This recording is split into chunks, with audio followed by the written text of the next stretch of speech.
Warahmatullahi wabarakatuh. Waalaikumsalam warahmatullahi wabarakatuh. Salam sejahtera, shalom, Om Swastiastu, Namo Buddhaya, salam kebajikan. Sebelumnya perkenalkan kami dari kelompok 4, gelombang 3, angkatan 4, serta pelatihan dasar CPNS Mahkamah Agung RI bekerja sama dengan PPSDM AP Kementerian Perhubungan Bogor, Republik Indonesia.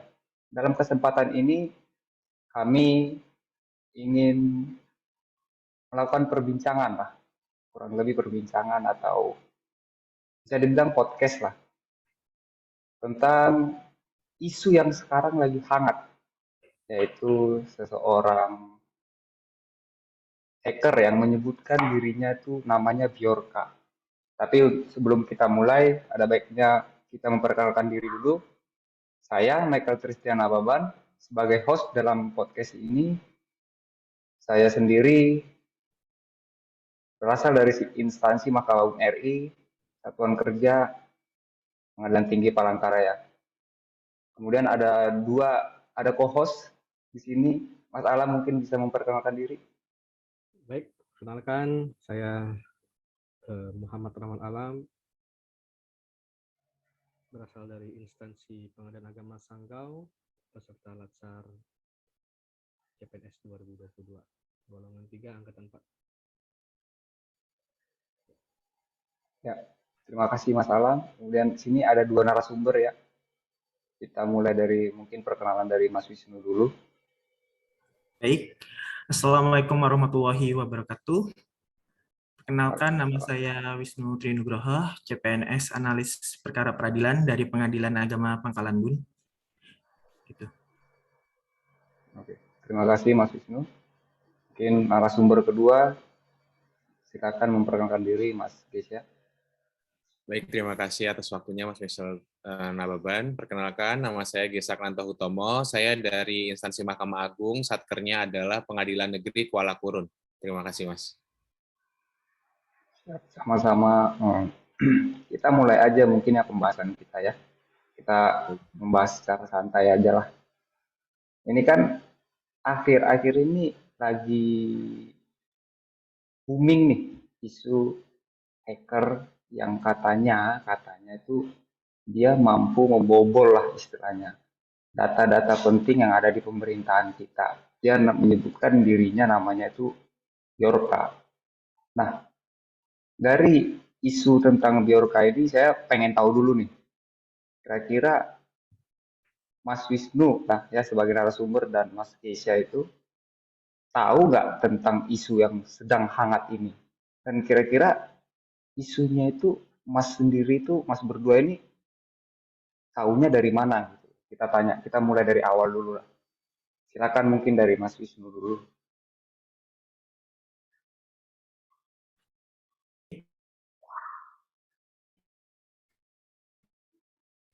Terima kasih.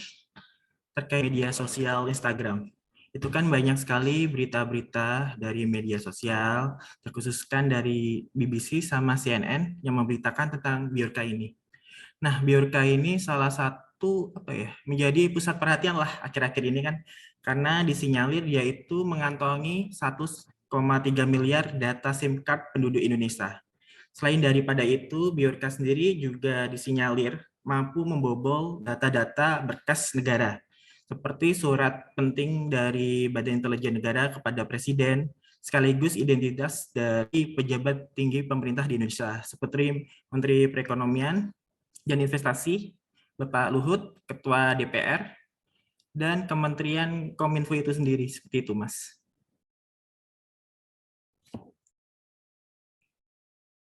Ke-mute, Mas. Banyak juga, oh maaf, banyak juga yang ternyata dibobol sama dia, yang dibobol dalam arti ya, tanda kutip ya Mas ya. Wah, bahaya juga ternyata si Bjorka ini. Dan kalau Mas Gesa sendiri, informasi pertamanya dapat dari mana kira-kira? Oke, terima kasih, Mas. Untuk kasus Bjorka ini, saya mengetahui tentunya dari media massa ya, media massa digital.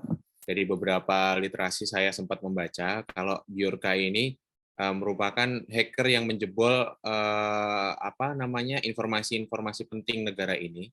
Dia ya betul yang dikatakan Mas Wisnu, mengantongin banyak data-data SIM dari informasi di dunia digital. Bisa disinyalir juga kalau misalnya Bjorka ini memasukin di area dark web. Dalam artian di dark web ini banyak situs-situs data-data rahasia yang diperjualbelikan, yang diretas oleh dari Bjorka, seperti data bisa juga data pribadi, yakni data keuangan, kemudian data terkait KTP, dan juga ada juga data terkait telekomunikasi seperti itu. Banyak juga ternyata ya Mas Alam ya. Mungkin Iya. Mas Alam juga tahu kira-kira informasi ini dapat dari mana Mas Alam? Oh, kalau saya justru malah ingin bertanya ini dengan narasumber ahli kita ya. Oh iya, ini bertanya Mas ya. Iya Ya ini. silakan Mas, kira-kira. Ini yang saya aneh nih ya, Mas Wisnu dan Mas Gesa, munculnya dari mana ya? Ini beliau ini, Bjorka ini kira-kira apakah warga Indonesia atau warga asing? Kemudian apa kira-kira motifnya dia mau membongkar-bongkar data yang ada di negara kita ini ya? Itu saja. Baik, boleh izin saya dulu ya Mas Wisnu ya. Kalau berita yang terkini terupdate sih, kemungkinan Bjorka ini berlokasi di Indonesia. Dilacak dari tim cybercrime Polri, mereka melacak kalau sumber IP dari si Bjorka ini kemungkinan di Indonesia. Tapi itu pun juga masih bisa dibantahkan kalau misalnya IP ini bisa juga menggunakan VPN dari negara lain, seperti itu. Bisa juga VPN-nya itu Indonesia. Seperti itu sih, Mas. Kalau motifnya sendiri bagaimana itu kira-kira Mas Wisnu? Mungkin ada pandangan tersendiri? Terkait motif dari itu sebenarnya itu dia ingin menyampaikan aspirasi ataupun pendapat bahwasanya pemerintah Indonesia tuh masih kurang nih gitu loh dalam keamanan pelindungan data penduduknya seperti itu kan. Yaitu ibaratnya tuh ingin tahanan keamanan data seperti itu Mas. Tapi terkait ini juga saya dapat melihat bahwasanya tindakan dari Bjorka ini adalah upaya untuk membobol data dari masyarakat dan memperjualbelikannya demi keuntungan pribadi seperti itu, Mas. Kan kita mengetahui nih, data pribadi masyarakat Indonesia kan itu kan terkoneksi dengan berbagai layanan lah, seperti bidang kesehatan, bidang pendidikan, dan khususkan dalam bidang keuangan seperti itu kan. Nah, itu menimbulkan sebuah bahaya lah, ibaratnya tuh tantangan ke depannya ketika data ini bobol dapat disalahgunakan kepada orang-orang itu seperti itu, Mas. Wah, mengerikan sekali ya. Tentu, Mas. Cukup mengerikan. Oke, Mas Alam, mungkin masih ada yang mau ditanyain dulu ke narasumber kita? Mungkin cukup dulu. Cukup dulu ya. Mas Michael, boleh menambahkan? Iya. Oke, siap. Terima kasih, Mas Alam. Terus tadi kan Mas Wisnu dan Mas Gesa juga sempat menyinggung lah, membobol beberapa data-data penting, baik itu dari pemerintahan atau lembaga tertentu, dan ada juga dari pejabat-pejabat pemerintahan kita. Kurang lebih mungkin bisa lebih apa ya, mungkin siapa tahu Mas Wisnu dan Mas Gesa ada informasi lebih. Kira-kira apa aja sih yang dibobol dia ini selain yang tadi Mas sebutkan itu, dan siapa-siapa aja gitu. Mungkin bisa dimulai siapa, terserah. Mungkin dari Mas Gesa dulu dah. Oke, terima kasih Mas. Kalau saya lihat sih motif si Bjorka ini tentunya merancukan atau mulai membocorkan data-data pribadi para menteri-menteri kita.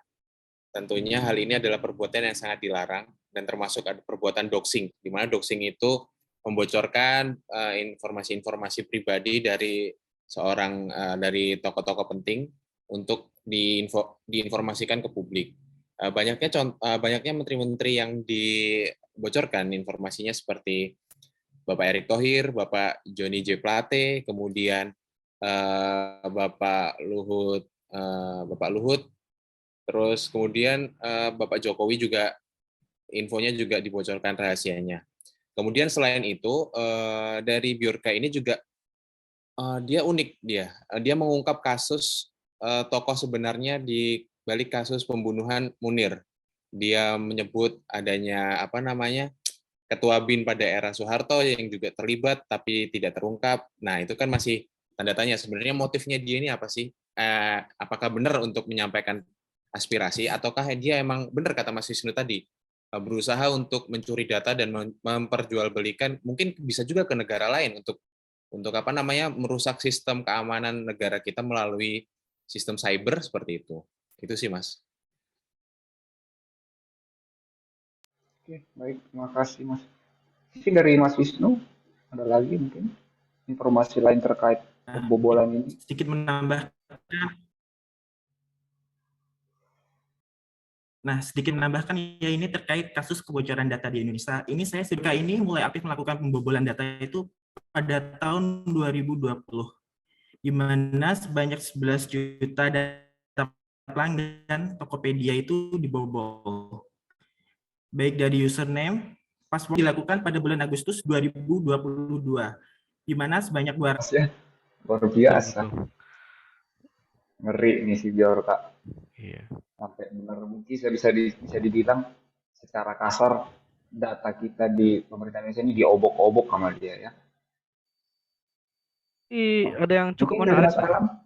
Iya, ada yang menarik ini dari yang sampaikan Mas Gesa, bahwasanya dia juga memberikan clue-clue tentang kasus yang belum selesai sampai sekarang terkait pembunuhan Munir itu ya. Nah, ini jadi seperti dilema ya. Di samping dia ini mungkin sebagai pencuri data gitu ya, suatu hal yang tidak benar, tapi dia mungkin bisa juga untuk membongkar kasus-kasus keborokan dalam oknum-oknum pemerintahan seperti itu. Nah, jadi bagaimana menurut pandangan Mas Wisnu dan Mas Gesa terkait ini gitu?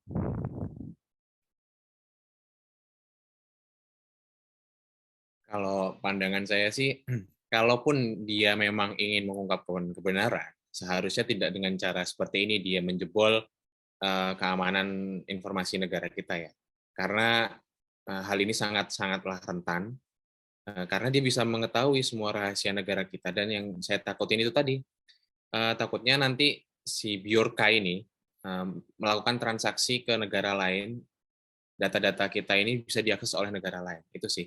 Kalaupun dia emang benar mau mengungkap misteri-misteri kasus di Indonesia yang memang masih belum kelar, seharusnya caranya tidak dengan cara seperti ini. Itu saja sih masalah.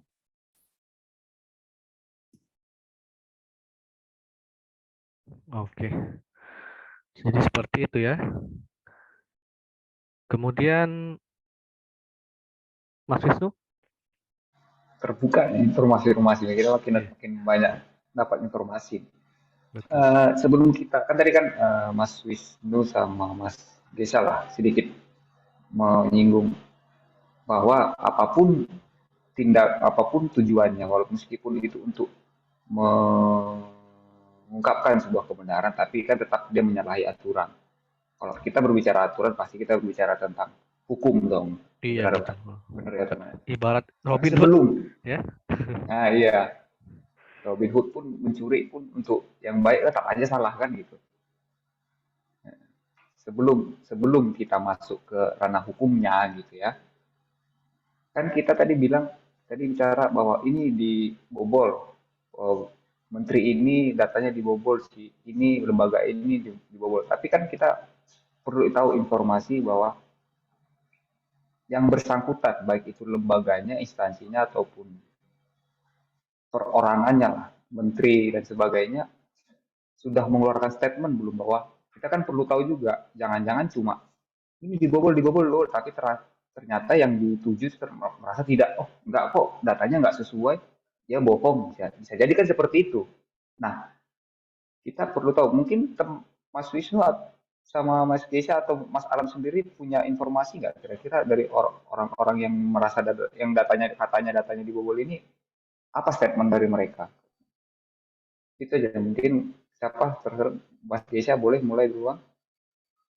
Mas Wisnu dulu aja.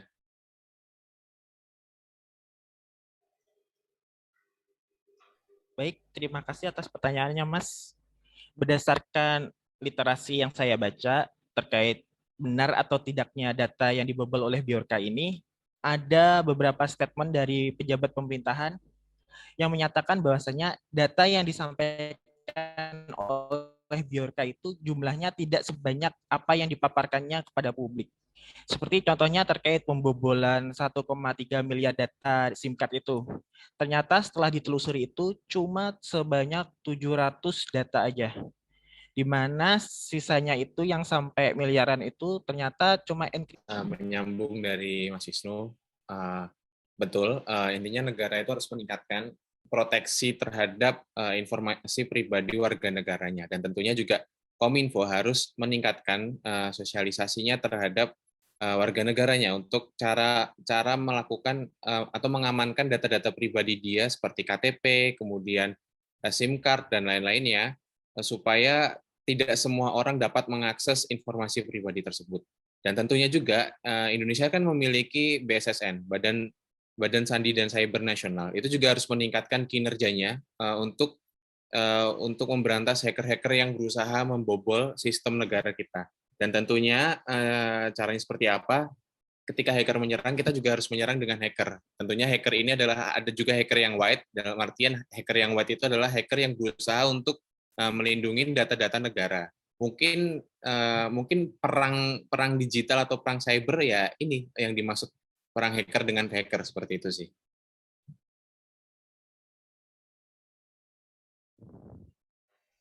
Ada juga ya perang hacker ternyata ya. Ada, Perangnya Mas. berarti tidak kelihatan ya. Beda dengan Iya. perang-perang yang lain. Oke, mungkin Mas Alam ada yang mau ditanyain? Ya, kalau kita lihat kasus ini ya, ini mungkin kasusnya sebenarnya tidak main-main ya. Apakah kita bisa menyimpulkan bahwasannya negara kita belum sanggup untuk menghadapi era digitalisasi gitu? Karena bahaya keamanan ini sangat berbahaya ya, penyalahgunaan data ini. Bagaimana pandangannya Mas Wisnu dan Gesha Utomo? Baik, Mas. Ya tentunya kalau kita lihat geografis Indonesia ini kan nggak bisa dipukul rata ya terkait kemajuan warga negara kita terhadap era digital ini. Banyak daerah-daerah yang masih belum menikmati internet secara rata, dan itu juga menjadi atensi negara dengan badan usaha milik negaranya yang untuk bisa menyebarluaskan internet ini ke seluruh daerah dengan secara rata ya. Nah, ini juga dapat menjadi atensi kalau misalnya kita sedang dalam proses berkembang lah, dalam artian berkembang. Ada juga banyak masyarakat kita yang sudah memahami literasi digital, dan ada juga masyarakat kita yang gampang terprovokasi dengan isu-isu yang bisa dikatakan hoax atau belum tentu kejelasan dan kebenarannya. Dan tentu ini menjadi PR atau atensi negara kita untuk meningkatkan literasi digital dari warga negara kita. Seperti itu sih, Mas. Baik, terima kasih Mas Gesha. Lantas bagaimana dengan dalam negara kita, apakah sudah ada undang-undang yang mengatur tentang pelanggaran kebocoran data seperti ini? Apakah ada sanksinya di dalam undang-undang kita ini bagi setiap penyelenggara apapun gitu ya, mau dia perusahaan atau bahkan pemerintah sendiri yang mengumpulkan data-data tersebut, apabila itu bocor, apakah ada undang-undang yang menaunginya atau memberikan sanksi terkait hal itu? Izin menanggapi sekaligus memaparkan sedikit pandangan lah. Yang pertama tuh saya setuju dengan pendapat Mas Gesa, bahwasanya Indonesia ini kan negara yang sedang berupaya untuk menjadi negara yang maju nih. Dalam artian tuh upaya pemerintah untuk mencerdaskan masyarakatnya melalui digitalisasi ini sedang digenjot nih. Tetapi permasalahannya adalah infrastruktur dari negara kita yang belum mampu untuk menggapai masyarakat yang ada di pelosok. Kita mengetahui nih bahwasanya Presiden Jokowi ini punya 9 tujuan agenda pokok pembangunan atau disebut nawacita, di mana salah satu pokoknya adalah membangun dari pinggir. Tetapi permasalahan yang ada bukan hanya dari kesiapan pemerintahnya untuk melakukan pembangunan, tetapi dari kemampuan memaksakan pembangunan harus terjadi di kota A secara cepat. Karena setiap masyarakatnya tuh punya kesiapannya masing-masing, punya pemahamannya sendiri terkait boleh enggaknya suatu budaya ataupun perubahan masuk ke daerahnya, seperti itu, Mas. Dan yang kedua, emang benar, terkait literasi digital ini di negara kita ini kurang. Karena pada dasarnya pendidikan formal yang diberikan kepada kita tuh hanya kemampuan untuk mengelola teknologi informasi. Dalam hal ini penggunaan komputer, medianya seperti itu. Tetapi belum pernah ada pendidikan yang menekankan tentang pentingnya menggunakan media sosial secara bijak, tentang menerapkan digital culture, digital ethics seperti itu, Mas. Dan terkait poin kedua tuh permasalahan ya, pandangan tentang hukumnya apakah sudah ada mengatur. Nah, terkait tentang kejahatan cyber ini sendiri, di undang-undang itu udah ada, Mas. Undang-undang nomor 11 tahun 2008 yang kemudian dirubah ke Undang-Undang nomor 16 tahun 2019 tentang perubahan pertama Undang-Undang ITE. Di mana di dalamnya sebenarnya tuh ini tuh undang-undang yang sifatnya tuh administratif saja. Tetapi ada sedikit penambahan berupa pemidanaan terhadap beberapa bentuk kejahatan di bidang cyber seperti itu. Nah, terkait apakah pemerintah dalam hal ini kementerian, dinas, ataupun lembaga-lembaga negara ini yang tidak melakukan pengelolaan data secara benar dapat dipidana atau tidak, di dalam undang-undang ini saya belum pernah menemukan, Mas, adanya klausula seperti itu. Karena pada dasarnya kewajiban pemerintah itu untuk menjaga. Nah, ketika ada kelalaian seperti ini tuh seharusnya tuh menjadi bagian untuk diperbaiki lah. Nah, karena ini kan pemerintah nih ada nih upaya untuk memperbaiki permasalahan ini melalui RUU perlindungan data pribadi nih. Tetapi sampai sekarang tuh RUU-nya tuh belum sampai kepada kita kan. Belum disosialisasikan. Nah, permasalahannya seperti itu, Mas, terkait peregulasian di Indonesia. Seperti itu.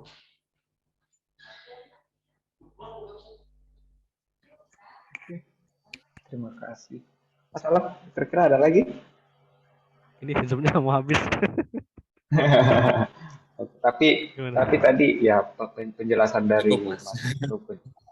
dari Mas Gesa juga itu benar-benar memberikan informasi penting bagi kita ya, bahwa misalnya memang masih banyak PR kita di dalam Indonesia ini dalam menghadapi perkembangan digital sekarang, masih sangat banyak PR-nya.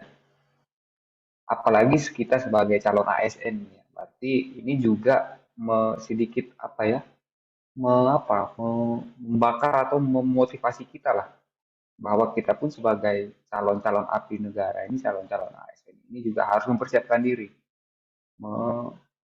menghadapi perkembangan zaman, menghadapi perkembangan digital ini. Bahwasanya kita pun jangan sampai kalah dengan pihak-pihak lain untuk menghadapi kemajuan dalam bidang digital inilah. Gitu. Mungkin apakah ada lagi informasi atau statement lain yang mungkin mau disampaikan dari Mas Wisnu atau Mas Gesa sebelum kita tutup podcast kita ini, singkat aja. Ada kira-kira, Mas? Izin, Mas. Intinya sih kalau statement terakhir saya, negara harus memiliki kewajiban penuh atas warga negaranya terhadap semua data pribadinya di era digital ini, seperti itu. Oh, terima kasih, Mas Gesa, benar-benar. Mungkin Mas Wisnu ada lagi statement? Ada nih, sedikit, Mas. Bagi saya pribadi, keamanan data pribadi bukan hanya menjadi kewajiban dari negara, tetapi seluruh lingkup masyarakat yang terlibat di dalamnya. Karena mereka mempunyai tanggung jawab maupun memiliki kapasitas untuk melakukan hal tersebut. Sehingga mereka nantinya nih dapat bekerja sama secara sinergis untuk menciptakan lingkungan digital yang lebih baik seperti itu, Mas. Oke, siap. Terima kasih, Mas. Kalau Mas Wisnu lebih kompleks dia ya. Mas Alam mungkin sebelum Ya. kita tutup. Mungkin kita sebagai ASN juga bertanggung jawab ya, berpartisipasi dengan tugas kita di Mahkamah Agung adalah menjaga informasi-informasi para pihak ya, seperti itu ya. Jangan seperti Pak Hacker ini kita membongkarnya gitu ya. Itu saja. Terima kasih. Arti intinya baik pemerintah dan secara individu termasuk kita ASN pun harus siap ya. Harus juga ikut turut serta menjaga kerahasiaan data-data kita semua. Oke. Mungkin itu aja podcast kita hari ini. Terima kasih banyak